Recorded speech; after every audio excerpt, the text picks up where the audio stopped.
जय खानदेश मंडळी, मी आहे तुमची सोना लहरा आणि आता उद्या आम्ही जाणार आहोत गोवा फिरायला. है ना, 8 दिवसाची ट्रिप आहे.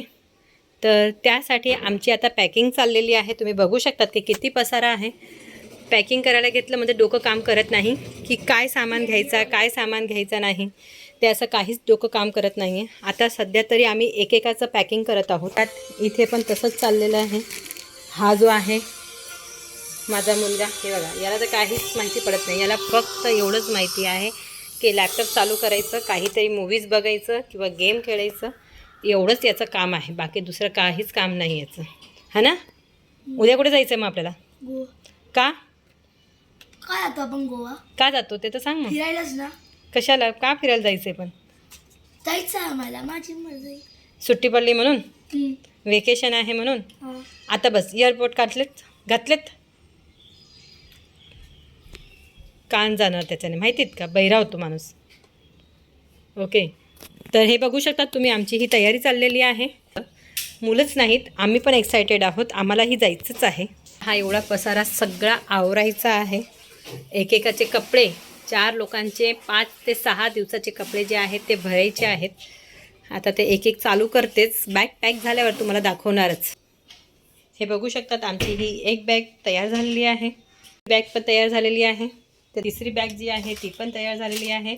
आणि ही आहे चौथी बॅग, ज्याच्यात सगळं असंच सटरपटर भरलेलं आहे सामान. आणि ही येणार आमची नाश्त्याची बॅग एक, जी आम्ही आता रात्री पॅक करणार आहोत. पुढचा व्हिडिओ पण तुम्हाला बघायला मिळणारच नंतर. आम्हाला गोव्याला जायचं आहे म्हणून ट्रेनमध्ये खाण्यासाठी पराठे, मेथीचे पराठे बाहेरचं, कारण की आता सगळ्याचकडे साथ चाललेली आहे. लूज मोशन, वॉमिटिंग वगैरे, ताप येणे, म्हणून सुरक्षासाठी आपण घरचेच पराठे वगैरे जे पण आहेत, जेवढं बनेल तेवढं घरचंच साहित्य आम्ही घेऊन जाणार आहोत. म्हणून मेथीचे पराठे बनवत आहे.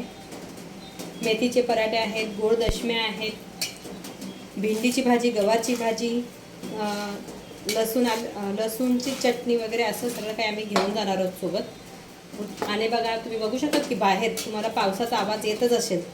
रिमझिम रिमझिम असा पाऊस पण सुरू आहे. पुढचा व्हिडिओ तुम्हाला मी दाखवणारच नंतर.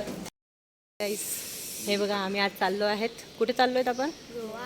गोवा, है ना. तर ही बघा आमची बॅग वगैरे आहेत. आमच्या मुलाने बॅट पण घेतलेली आहे तिथे खेळायला. त्याला तिथे खेळायचं आहे, त्याचा मित्र येतोय ना, तर मित्रांसोबत त्याला तिथे खेळायचं आहे. ती माझी मोठी मुलगी आहे. हे माझे हजबंड. हाय, से हाय. ओके, पुढचा ब्लॉग आम्ही तुम्हाला दाखवूच, कसा प्रवास करतोय, काय करतोय. आता आम्ही ओला बुक केलेला आहे. आता इथं ओला येईलच 3 मिनिटात. आणि त्यानंतर आम्ही बोरिवली बस स्टॉपला जाणार आहोत. बोरिवली बस स्टॉपला जाण्यासाठी आम्ही ओला बुक केली होती आणि कार आल्यानंतर आम्ही त्यात बसून निघालो आहोत आमच्या बोरिवली बस स्टॉपला, जिथे आमची सगळेजण वाट बघत आहेत. आम्ही बोरिवली स्टेशन पोचलेलो आहोत. दोघं मुलं एक दुसऱ्यांना भेटलेली आहेत आणि बसची वाट बघत आहेत. आणि तुम्ही बघू शकतात आमच्या बॅगा किती आहेत. आई पण कोल्हापूर बसची वाट बघत आहे की कधी येते बस. जोपर्यंत बस येत नाही तोपर्यंत मुलं पत्ते खेळत होते. आता आम्ही कोल्हापूर बसमध्ये चढलेलो आहोत. बघा, पाठी हे दोघं मुलं परत त्यांनी एक दुसऱ्यांची जागा सांभाळून ते दोघंजण शेवटी बसलेले आहेत आणि परत खेळत आहेत छान असं. आता ही मी बघा, नंतर माझे मिस्टर, माझी मोठी मुलगी आणि माझे मित्रमैत्रिणी जे होते बाजूला बसले होते. आम्ही बघा पत्ते पण खेळलेले आहोत बसमध्ये. खूप धम्माल अशी केलेली आहे. नंतर हे खेळून खूप दमलेत आणि एक दुसऱ्यांच्या मांडीवरती झोपवत होते. किती निरागस मुलं आहेत ही, खरंच. मग त्यानंतर हा खंडाळ्याचा टर्नर आहे, ज्यामधून आम्ही जात होतो, है ना. इकडचा निसर्ग खूप छान होता. इथे पाऊस थोडा म्हणजे बारीक पाऊस येत होता. बघा तुम्ही, किती निसर्ग असा छान सुंदर निसर्गरम्य दिसत आहे. त्यानंतर आम्ही कोल्हापूरला पोचलो. कोल्हापूरला पोचल्यानंतर तिथे थोडीशी दगडमारी पण झाली होती आणि तिथून आम्ही आम्ही गोव्याची बस पकडली. गोव्याची बस पकडल्यानंतर आम्ही पणजीला पोचलेलो आहोत सकाळी 4:30 वाजता. आम्ही गोव्याला आलेलो आहोत, तरी पण आम्ही मॉर्निंग वॉक करत आहोत. 4:30ला उतरलो आहोत, तरी पण आता 5 वाजता आम्ही मॉर्निंग वॉकला चाललो आहोत. आमच्यामध्ये डेअरिंग बघा किती आहे. कुठे पण जाऊ द्या, आम्ही डेअरिंग सोडत नाही ना, घाबरणार नाही कोणालाही.